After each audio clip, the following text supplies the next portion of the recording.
فأنا ناصح لإخواني بالصدع بالحق تبيض وجوههم. السكوت في مسألة الحزبية يضرها، فاصدع بما تؤمر وأعرض عن المشركين.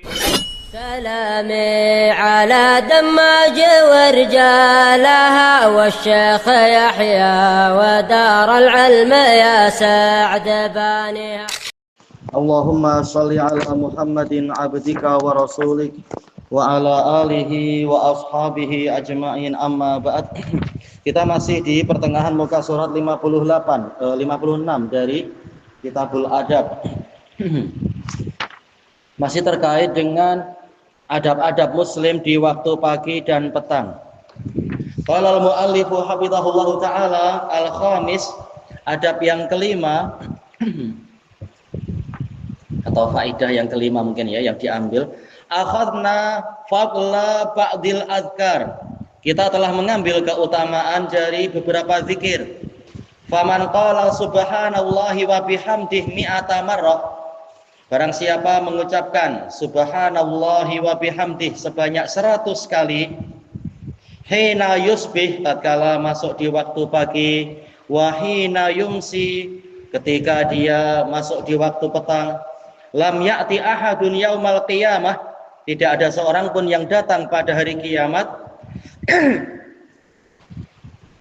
tidak ada seorang pun pada hari kiamat yang bi afdhala mimma ja'a bih, mendatangkan amalan yang lebih utama daripada apa yang dia datangkan, yang dia bawa. Illa ahadun qala mithla ma qala, kecuali seseorang yang mengucapkan semisal dengan apa yang dia katakan, au zada alaih, atau melebihinya, melampauinya. Zikirnya apa tadi zikirnya?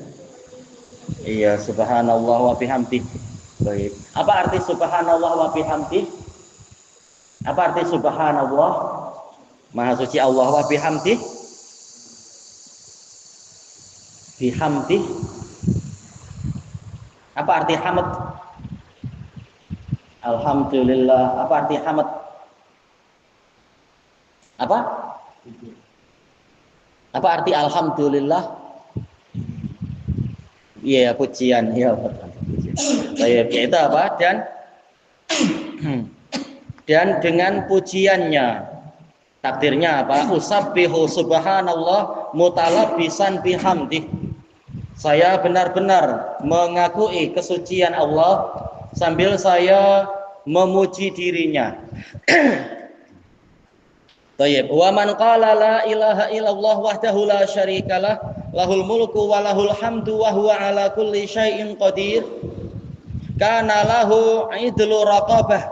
Barang siapa mengucapkan ini walaupun 1 kali, maka dia mendapatkan pahala idlu raqabah, setara dengan membebaskan hamba sahaya min waladi Ismail, dari keturunan Nabi Ismail.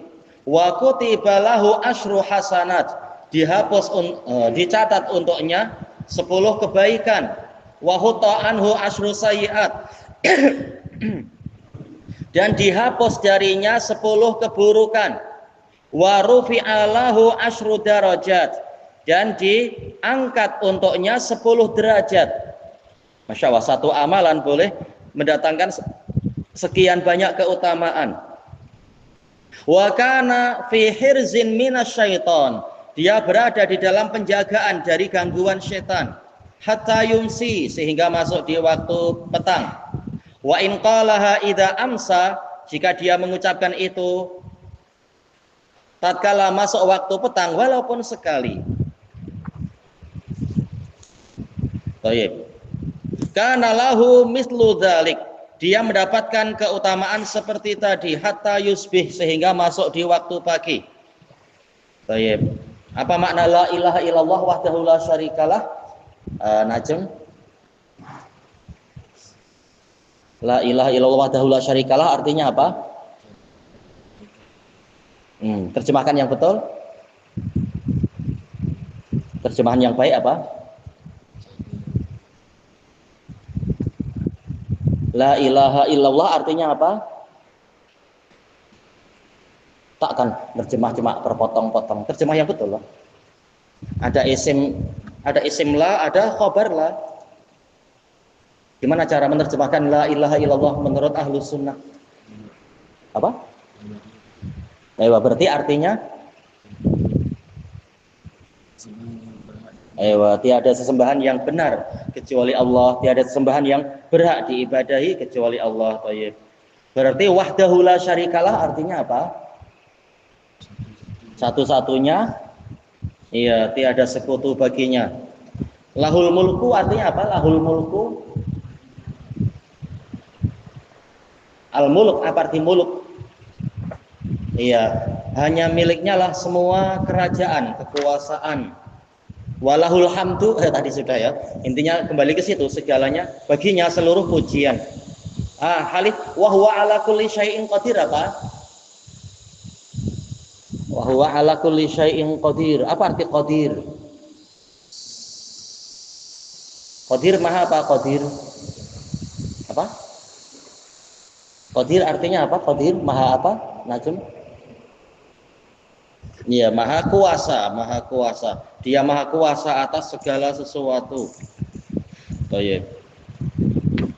Kemudian yang keenam, yang terakhir di sini, wa akhadna anna man qara'al mu'awwidzatain, dan kita telah mengambil dalil bahwasanya barang siapa membaca dua kalimat perlindungan, dua surat perlindungan, yaitu Al-Falaq dan An-Nas, wa qul huwallahu ahad dan Al-Ikhlas, hina yumsi wa hina yusbih, tatkala masuk di waktu petang dan juga tatkala masuk di waktu pagi, salasa marrat, membacanya 3 kali, kafahullahu kulla syai', Allah akan mencukupinya dari segala sesuatu, memberikan rezeki, perlindungan, memenuhi semua keperluan dan semacamnya. Sekarang kita masuk ke muka surat 57. Ad-Darsus Samin, pelajaran yang ke-8, adabus shalah, adab salat. As-salatu khairu ma ya'malun nas. Salat adalah amalan terbaik yang dilakukan oleh manusia, yaitu ibadah fisikal, ibadah badaniyah yang paling utama adalah salat. Sebagaimana dijelaskan oleh Syekhul Islam Ibnu Taimiyah dalam Majmu'ul Fatawa, Al-Hafidz Ibnu Rajab di dalam Jami' Bayanil di dalam Fathul Bari beliau, Al-Hafidz Ibnu Hajar dalam Fathul Bari beliau juga. Amalan fisikal yang terbaik adalah salat ya. Amalan badan. Wa idza qumta tusalli, jika Anda berdiri untuk salat, fa innaka taqifu baina yadayillah, maka sesungguhnya engkau berdiri di hadapan Allah. Ya, fa innallaha nasaba wajhahu baina yadayil musalli ma lam yaltafit. Allah memanjangkan wajahnya di hadapan orang yang salat selama dia tidak menoleh. Makanya layak tatkala doa istiftah kita mengatakan inni wajjahtu wajhiya lilladzi fataras samawati wal ard. Sesungguhnya saya menghadapkan wajah saya kepada pencipta langit dan bumi. Memang kita sedang menghadap Allah Ta'ala. Sehingga dikatakan sholat itu adalah munajat. Munajat apa? Bisik-bisik. Kita sedang berbisik-bisik dengan Allah. Terutama ketika kita membaca Al-Fatihah. Kita memang sedang berbisik-bisik dengan Allah Ta'ala. Fayambaghi an tuhsina. Boleh tuhsina, boleh tuhassina, tak masalah. Tapi dohirnya dari ihsan ya. Berarti tuhsina. Fayambaghi an tuhsina fi sholatik, maka semestinya Anda berbuat ihsan di dalam salat Anda. Ihsan itu bagaimana? Kesimpulan ihsan dalam hadis Jibril itu Naufal ingat tak? Ihsan itu apa? Di dalam hadis Jibril itu akhbirni anil ihsan, Nabi menjawab apa? Ingat tak? Siapa anak-anak yang ingat ya? Ihsan an ta'budallaha ka'annaka tarah fa illam takun tarahu fa innahu yarak. Artinya engkau menyembah Allah ka'annaka tarah, seakan-akan engkau melihat Allah, saking kuatnya rasa cinta. Fa illam takun tarah, kemudian jika tidak melihat Allah, fa innahu yarak, maka sesungguhnya dia melihatmu, yaitu Yakinilah dan hadirkan dalam jiwamu dia itu senantiasa melihatmu. Ibadahnya apa? Orang-orang yang takut pada Allah. Jadi berbuat ihsan dalam sholat menggabungkan antara cinta dan takut, tentunya disertai dengan harapan. Baik. Wa minal adabil lati yanbaghi mura'atuha fis shalah, termasuk dari adab-adab yang semestinya diperhatikan, diraikan dalam sholat. Kata beliau di sini, la tuksiru minal harakati fi sholatik. Engkau tidak, ini dohirnya ikhbar aja ya. Karena ini sebagai apa? Sebagai mubtada muakhar. Wa minal adab kada wa kada la tuksiru. Takdirnya apa? Allah tuksira. Yaitu engkau tidak memperbanyak gerakan di dalam sholatmu. Baik. Sebagaimana sejak turunnya wahyu wa qumu lillahi qanitin, disuruh semuanya tenang di dalam sholat, tidak banyak bergerak. Kalau tangan bergerak ke kanan ke kiri nanti seakan-akan apa? Khailu syums, kuda yang banyak gerak. Nabi melarang kita untuk yang seperti itu. An Jabir bin Samurah radhiyallahu anhu qala kharaja alaina. Oh ini ada di sini ya. Kharaja alaina Rasulullah sallallahu alaihi wasallam faqala, Rasulullah Shallallahu Alaihi Wasallam keluar menemui kami seraya mengatakan, mali arakum rafi'i aidikum. Kenapa aku melihat kalian mengangkat tangan-tangan kalian? Dalam riwayat yang lain, tatkala sedang salam sambil menghurulkan tangan ke kanan ke kiri dalam sholat itu di akhir sholat. Ka'annaha adnabu khairi syums. Seakan-akan tangan-tangan kalian tadi adalah ekor dari khailu syums. Kata Imam An-Nawawi, khailu syums adalah kuda yang banyak gerak, terutama bagian ekornya sering digerak-gerakkan ke kanan ke kiri. Kuda tak dosa, kita dilarang meniru itu. Nah, kesimpulannya apa? Uskunu fis shalah, tenanglah di dalam sholat.